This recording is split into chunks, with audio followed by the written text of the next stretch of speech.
बहुत बहुत शुक्रिया। और अब मैं बुलाना चाहूंगी उमर वहीद को। जी उमर जी।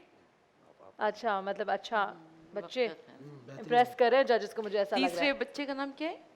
ये तीसरे वाले बच्चे का नाम उमर वहीद। उमर आपका ताल्लुक कहाँ से, कौन सी यूनिवर्सिटी से? बहरिया यूनिवर्सिटी। आप भी, आपका वक्त शुरू होता है। अब आपका टॉपिक है आज के दौर का इंसान है खुदगर्ज। धीमी शाम, अब्र आलूद मौसम और सबब के बोझले दिल से निकलते हुए अल्फाज के आपके सीने में दो गहरे खुल मौजूद हैं जो अनकरीब आपकी जान ले सकते हैं।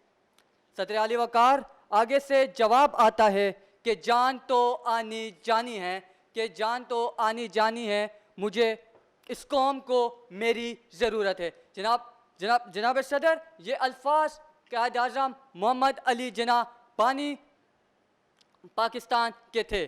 जनाब सदर, आगे मैं बताना चाहूँगा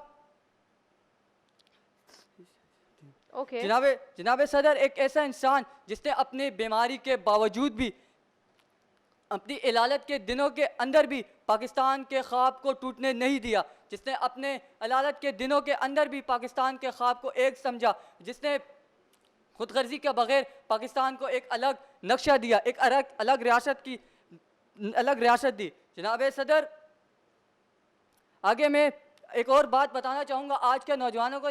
लेकिन जनाब सदर, आज का जो नौजवान है वो इकबाल के नक्शे से बिल्कुल उलट चला गया है। खुदगर्जी ने उसको इतना निचोड़ दिया है कि वो दूसरी तरफ गामजन हो गया है।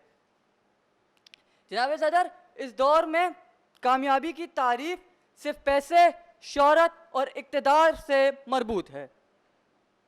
आज के दौर में इंसान में एक अंधे पैरोकारी की महसूस की जाती है। वो दूसरे की मदद करने के बजाय सिर्फ अपनी मफाद को देखते हैं, जो इंसानियत के बुनियादी उसूलों के खिलाफ है।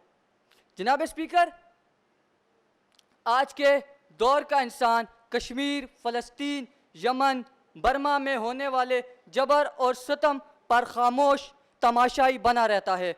तो जनाब सदर, तो मैं यह बात कहने पर मजबूर हूँ कि हाँ, आज के दौर का इंसान है खुदगर्ज। बहुत शुक्रिया। बहुत बहुत शुक्रिया जी जनाब। अब हमारे जजेस, मुश्किल वक्त आ गया है। तीनों बच्चे आपके सामने थे। ठीक है, तो पहले जो है वो शेख रामिश हैं, दूसरे मुनीम भाई हैं हमारे, और तीसरे उमर। ऑलराइट जी, कॉन्ग्रेचुलेशंस शेख रामिश। आ जाए भाई, आपको कोलगेट मिसवाक की तरफ से एक गिफ्ट हैम्पर है। आ जाए, ये गिफ्ट हैम्पर आपके लिए। उसके साथ वाइल्ड वेंचर वाटर पार्क की तरफ से 1 साल की मेंबरशिप बिल्कुल फ्री, जो कि है 50,000 रुपये तक की मेंबरशिप। ना सिर्फ आपके लिए बल्कि आपकी फैमिली, आपके साथ आपके अब्बू अम्मी बहन भाई सब जा सकते हैं, इंजॉय कर सकते हैं। हाँ, ओल्ड आर यू? 14 साल की उम्र में देखे जी इन्होंने अपनी पूरी फैमिली के लिए एक वाटर पार्क का सफर तो हो ही जाए, बार बार जा सकते हैं। ठीक है जी। एंड देखिए, इसमें उम्र की कोई लिमिटेशन नहीं होती। यकीनन वो बच्चे इनसे बड़े हैं, दिखने में भी तो लग रहे हैं बड़े। ही इज जस्ट 14, लेकिन इसने अपने जो ख्यालात का इज़हार कितना गॉड गिफ्टेड है माशाल्लाह। बिल्कुल बहुत अच्छा बोले, गॉड गिफ्टेड है, लेकिन पकड़ नहीं रहा बिल्कुल, सारी मेरे पे छोड़ दिया इसने, मेरे और इस पे। यहाँ वक्त हुआ थोड़ी सी ब्रेक का। ब्रेक के बाद हम वापस हाजिर होंगे। देखते रहिए नूर रहमान इश्क रमजान।